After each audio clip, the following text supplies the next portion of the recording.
you hear home prices are falling, and a little alarm goes off in your skull. Crash, foreclosure, 2008, your uncle losing the house. That reflex didn't come from nowhere. Nearly 2 decades of headlines, foreclosures, and real financial trauma trained an entire generation to think that way. And in the next few minutes, I want to show you why that instinct can point you at the wrong thing. Because a house getting cheaper is often the healthiest move a market can make. But there is a real risk buried in all of this. It's just not the one you've been sold, and it lands hardest on people almost nobody's talking about. But first, the question that decides whether this is good news or bad: why are prices falling? Because the reason is the whole story. Quick question: if a gallon of milk got cheaper tomorrow, would you panic? Of course not. You'd grab 2. Cheaper is good. That's the point of an economy. So why does cheaper housing make everybody clutch their chest? But a house isn't milk. It's usually your biggest asset, and most people buy it with borrowed money. That's exactly why the cause matters. A price can fall 2 completely different ways that look identical on a chart and mean the opposite in real life. And it's worth giving them names, because we'll come back to them. The first one is a collapse. It's driven by distress. The town's biggest employer shuts down, people lose their jobs, and prices cave because the whole local economy is caving with them. That's the scary version, and that's the one your gut is bracing for. The second is a correction. Nobody's in distress. The town just built enough homes, rent cooled off, the speculators who were treating houses like poker chips moved on, and prices drift back towards something sane. Same line on the graph, completely different cause. And right now, in a growing number of markets, what we're seeing looks a lot more like the second one: sellers lowering their expectations while buyers slowly come back. That's not a national collapse. It's a market trying to work again. So why is everyone still bracing for the first one? Because one catastrophic year taught America to treat every housing dip like the opening scene of the same disaster.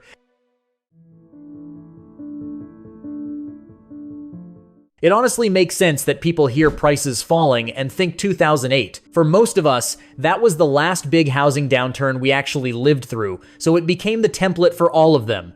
But it's worth being precise about what 2008 actually was. It wasn't just home prices falling. It was a genuine housing bubble wired directly into a dangerously over-leveraged financial system. Subprime loans bundled into securities, stamped with ratings they didn't deserve, and spread across banks that had almost no cushion when it turned. Housing was the trigger. The leverage underneath is what turned it into a global catastrophe. And that underneath part is what's different today. Lending standards are tighter. Homeowners are sitting on far more equity. Mortgage performance is still healthy, and delinquencies remain far below crisis-era levels, even though late-stage trouble has started ticking up. The financial plumbing that turned a housing dip into a global meltdown just isn't in the same fragile state. That's not a promise. Nothing can go wrong. It's the difference between a correction and a collapse. Which brings us back to the real question. If this isn't 2008 waiting to happen, and the financial system isn't cracking underneath housing, what is actually forcing sellers to blink? The answer started taking shape well before any politician got involved. Start with the thing that hits every buyer first: the monthly payment. Mortgage rates are sitting around 6.5% now, versus the sub 3% you could get a few years ago. That sounds like a technicality until you run it. Take a median-priced house, put 20% down, and before you even get to taxes or insurance, the mortgage alone goes from roughly $1,450 a month to over $2,100. Same house. The house didn't get better, the financing got worse. Most buyers don't walk into a bank asking for a specific square footage. They start with one number. Here's what I can afford each month.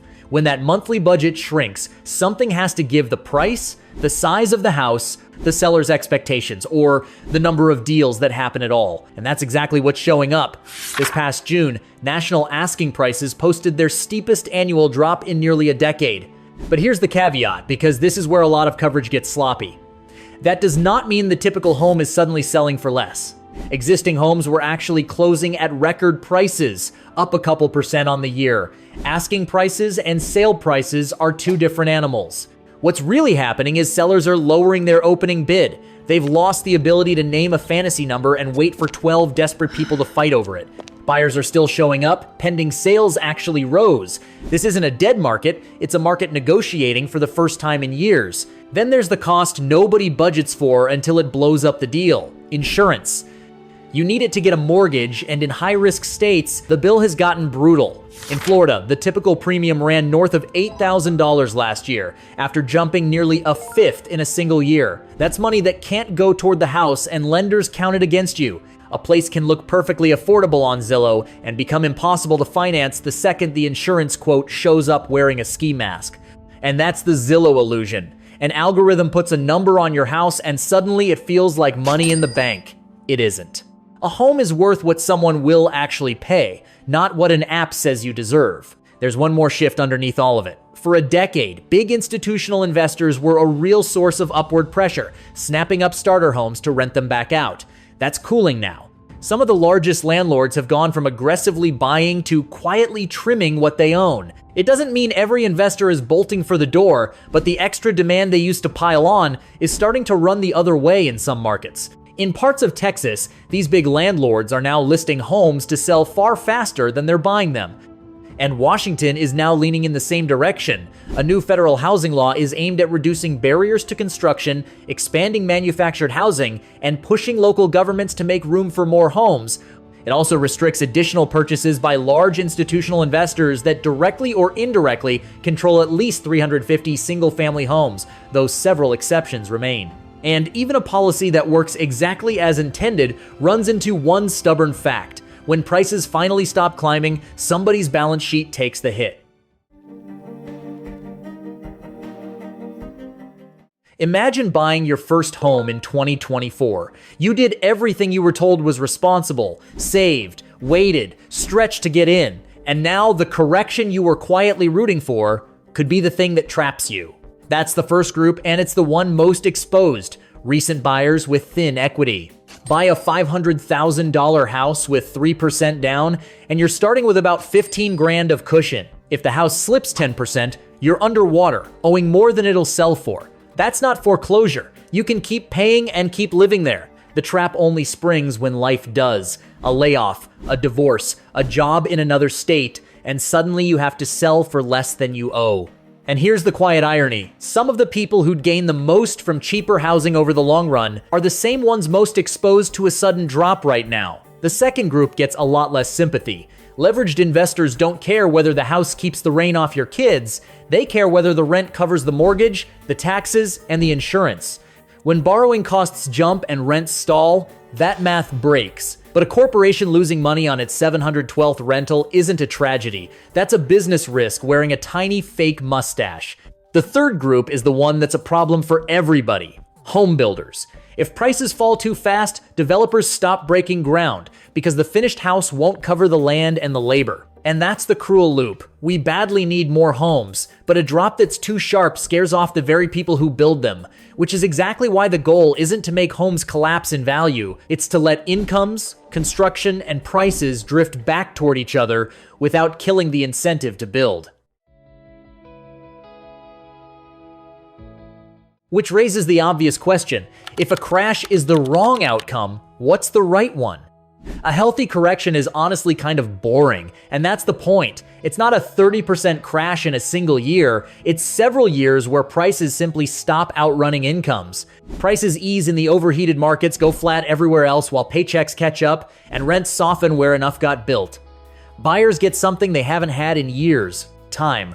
Time to inspect the house and read the paperwork, instead of the 12 frantic minutes you get in a bidding war before waiving every protection you're legally entitled to. And most of all, we build the stuff regular people can actually use. Not another luxury tower or another mansion 40 miles from the nearest job. The missing middle: townhomes, duplexes, triplexes, small condos, backyard units. In a lot of cities, that middle is effectively illegal to build. Everyone agrees we need more housing. They just want it built somewhere else, by someone else, right after they sell. So here's where we land. Home prices falling is not automatically the disaster you were promised. The distress kind, the collapse, is real and worth fearing. But in many of the markets cooling right now, what we're seeing looks more like the other kind: a correction, slow, uneven, and long overdue. The deeper problem is that we asked one house to do 3 jobs at once: be affordable shelter, beat inflation forever, and fund a retirement. Those goals can't all win at the same time. And every year we pretend they can, the next generation has to borrow more than the last just to buy the same house on the same dirt. That's not really a housing market. It's a relay race where the baton is a 30-year mortgage. And that's what I want to hear from you on. A lot of you watching own your home, so be honest with me in the comments. Would you take a lower number on Zillow tomorrow if it meant your own kids could afford to live in your town? Or is that house the retirement you've been counting on and a real drop genuinely worries you? There's no clean answer, and I'd rather hear yours than pretend there is. If this changed how you see it, you know the drill. Like, subscribe, and I'll see you in the next one.